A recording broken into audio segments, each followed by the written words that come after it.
Noa-Lynn van Leuven had just started turning heads in the darts world. Her precision, calm stage presence, and rapid rise through the rankings made her one of the most talked about new faces in the sport. But then, just as her momentum was peaking, came a sudden and shocking announcement that left fans stunned. Noa-Lynn was stepping away from professional darts. The reason? Mental health struggles that had reached a breaking point.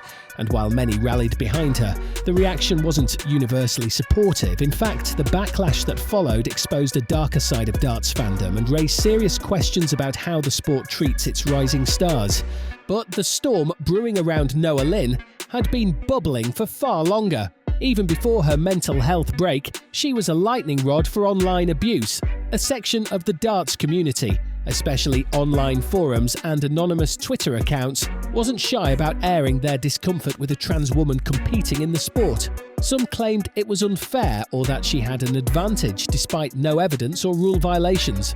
Others went further, posting hateful messages, misgendering her, and even calling for bans. It got so intense that insiders say her team had to regularly monitor social media for threats and flag abuse directly to tournament organisers. In one especially disturbing case, screenshots emerged of a private Telegram group where members were actively coordinating smear campaigns against her. Posts from the group encouraged viewers to boo her during walk-ons, spam her sponsors with complaints, and spread conspiracies about her eligibility. Some of these same accounts began circulating photos from her past, trying to frame her identity as deceptive. It was vile, targeted, and undeniably orchestrated. These attacks didn't go unnoticed. Major darts forums began implementing stricter moderation policies, but it was too late. Noa-Lynn had already become a symbol in a culture war she never signed up for. And this wasn't just random trolling, it was amplified by well-known darts influencers with sizable followings who hinted that her presence in women's darts was controversial.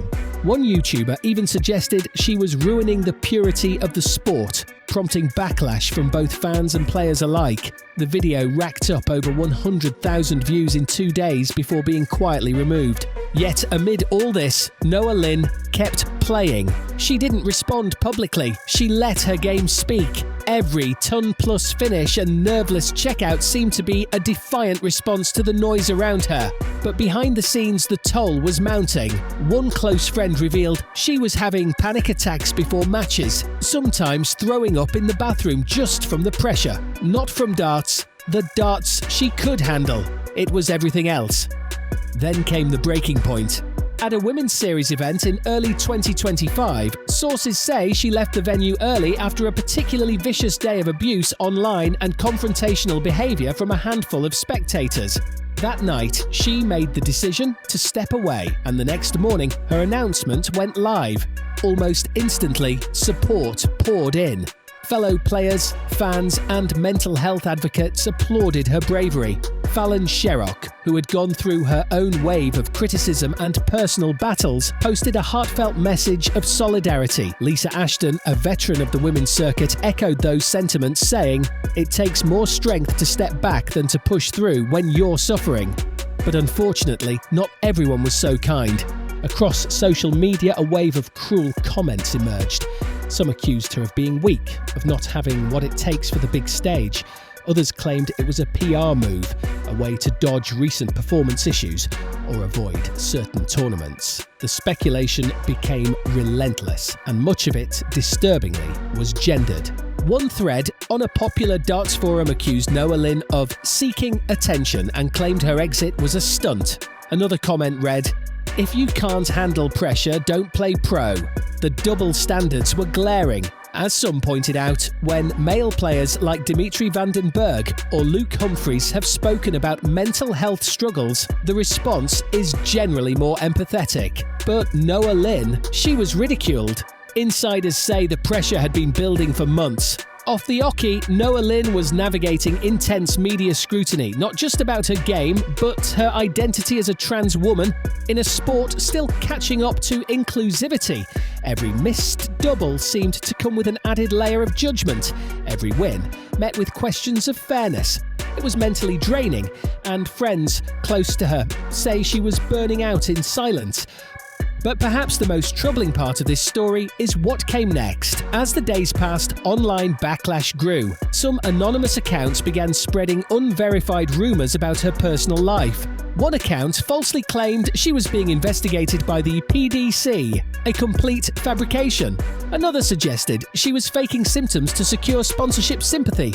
It was a coordinated smear campaign with no evidence but plenty of reach. Sponsors were watching, and so was the PDC. While publicly, the Professional Darts Corporation issued a supportive statement, behind the scenes there was reported tension. Sources say certain board members were worried about the optics of the controversy. There were even whispers of pulling promotional materials featuring Noa-Lynn from upcoming campaigns. Her management, already stressed by the mental health break, now had to engage in crisis control. And yet, through it all, Noa-Lynn stayed quiet. No interviews, no tweets, no explanations, just silence. It was deafening and powerful, because sometimes silence says more than any post could. It forced the darts world to reflect, to ask itself what kind of culture it's built. Is the pressure on players, especially younger, more vulnerable ones, pushing them to the edge? Is social media becoming more toxic than motivating? Are we supporting our talent or breaking them before they peak? Then came the turning point. Weeks into her hiatus, a surprising new voice entered the conversation: Wayne Mardle. Known for his vibrant commentary and sharp takes, Mardle released a video saying the darts community had let Noa-Lynn down. "We can't keep losing players to the pressure," he said. "The sport is growing, yes, but so is the burden on these young people. If we don't fix the culture, we'll keep losing them." That clip went viral. Suddenly, the tone began to shift. Players who had remained silent began to speak out. Gerwyn Price posted, "Mental health is no joke. Respect to Noa-Lynn for stepping back." Even Phil Taylor, notoriously blunt and old school, told a podcast, "We never talked about this stuff in my day, but it's real. The game is changing, and maybe that's a good thing." Noa-Lynn, meanwhile, was reportedly undergoing treatment and counselling, according to someone close to her team. She's also spending more time with family, re-evaluating her relationship with the game, and deciding what comes next. A return hasn't been ruled out. In fact, her agent says she's aiming for a comeback in 2026, stronger, healthier, and more focused than ever. But this isn't just a personal story. It's now a pivotal moment in darts. Because Noa-Lynn's situation has sparked real discussions behind closed doors, the PDC is reportedly exploring new initiatives, dedicated mental health support staff, player education on dealing with fame, and even penalties for abusive fans both online and at live events. Quietly, they've also begun surveying players about what changes they'd like to see. One popular idea: a mandatory off-season break. Right now, the tour schedule leaves little time for recovery. And the fan base, it's evolving too. The backlash to the backlash has been strong. New fan groups are forming to support inclusivity, mental wellness, and respectful behaviour. Hashtags like #Stand with Noa-Lynn have been trending. The message is simple: it's okay to not be okay. Still, the damage done can't be erased. Noa-Lynn van Leuven's name became a battleground for mental health, for equality, for respect. But maybe, just maybe, her pause will lead to a permanent shift in how the game treats its heroes. Because if darts is going to keep growing on global stages, in front of massive crowds, under brighter lights, it needs to evolve. And evolution starts with protecting the people who make the game what it is. Drop a comment. Should the PDC be doing more to protect its players from mental health pressure and online abuse? And if you support Noa-Lynn, let the world know by hitting like, subscribing for more darts drama, and sharing this video with someone who needs to hear it. Because this isn't just about one player, it's about the future of the sport we love. And that future has to be stronger than the silence. Stay tuned, this story isn't over yet.